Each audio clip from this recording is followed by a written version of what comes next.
బులెటిన్లో బ్రేకింగ్ చూస్తున్నాం. మద్యం కుంభకోణం కేసులో కీలక పరిణామం చోటు చేసుకుంది. ఈ కేసులో నిందితులుగా ఉన్న ధనంజయ్ రెడ్డి, కృష్ణమోహన్ రెడ్డి, బాలాజీ గోవిందప్పలకు ఏసీబీ ప్రత్యేక కోర్టు మంజూరు చేసిన డిఫాల్ట్ బెయిల్ను హైకోర్టు రద్దు చేసింది. ఈ నెల 26వ తేదీలోగా ఏసీబీ కోర్టు ఎదుట లొంగిపోవాలని వారిని ఆదేశిస్తూ కీలక తీర్పునిచ్చింది. జస్టిస్ వెంకట జ్యోతిర్మయి ఈ తీర్పును వెలువరించారు. నిందితులు లొంగిపోయిన తర్వాత రెగ్యులర్ బెయిల్ కోసం దరఖాస్తు చేసుకునేందుకు వెసులుబాటు కల్పించారు. అయితే రెగ్యులర్ బెయిల్ పిటిషన్లపై తాజా కేసు మెరిట్స్ ఆధారంగా విచారణ జరపాలని, ఈ తీర్పులోని అభిప్రాయాలతో ప్రభావితం కావద్దని ఏసీబీ కోర్టుకు ఉన్నత న్యాయస్థానం స్పష్టం చేసింది.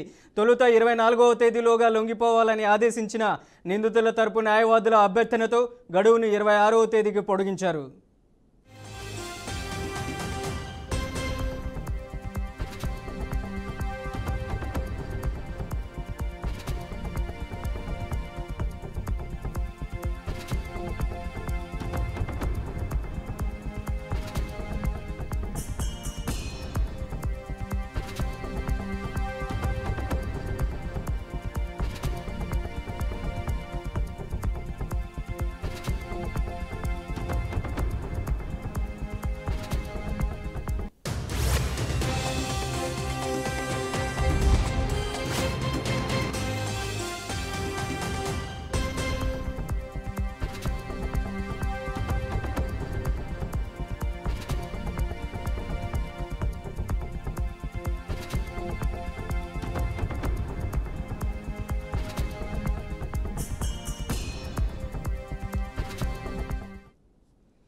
మద్యం కుంభకోణం కేసులో కీలక పరిణామం చోటు చేసుకుంది. ఈ కేసులో నిందితులుగా ఉన్న ధనంజయ్ రెడ్డి, కృష్ణమోహన్ రెడ్డి, బాలాజీ గోవిందప్పలకు ఏసీబీ ప్రత్యేక కోర్టు మంజూరు చేసిన డిఫాల్ట్ బెయిల్ను హైకోర్టు రద్దు చేసింది.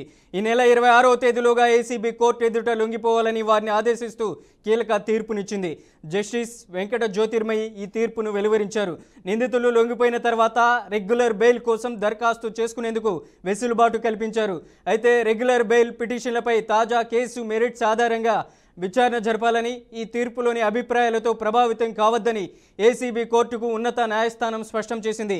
తొలుత 24వ తేదీలోగా లొంగిపోవాలని ఆదేశించిన నిందితుల తరపు న్యాయవాదులు అభ్యర్థనతో గడువును 26వ తేదీకి పొడిగించారు.